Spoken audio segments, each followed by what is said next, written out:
আপনার ক্লিনিকে ভালো ডাক্তার বসলেও পেশেন্ট আসছে না? সমস্ত ধরনের ওষুধ পাওয়া গেলেও পেশেন্ট অন্য কোথাও চলে যাচ্ছে? ডায়াগনস্টিক সেন্টার চালাচ্ছেন কিন্তু টেস্ট বুকিং কম আসছে? আপনার হাসপাতালে বেড আছে কিন্তু রোগী জানেই না?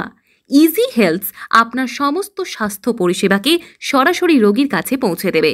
রোগীরা অ্যাপ থেকেই বাড়িতে বসে সমস্ত পরিষেবা বুক করতে পারবে। লাইভ আপডেট পাবে ক্লিনিকের, আর সরাসরি রিপোর্ট পাবে অনলাইনে। আপনার ব্র্যান্ড পৌঁছে যাবে হাজারো পরিবারের কাছে, আর রোগী খুঁজে নিতে পারবে সহজেই। এমনকি আপনার জন্য থাকবে অপারেশন এবং marketing dashboard support, data analytics, staff আর রোগী ম্যানেজমেন্ট টুলস। ইজি হেলথ আপনাকে দিচ্ছে ব্যবসার নতুন গতি। আজই যোগাযোগ করুন 9330905500 নাম্বারে। ইজি হেলথ সকলের জন্য আগামী প্রজন্মের অ্যাপ নির্ভর স্বাস্থ্য পরিষেবা।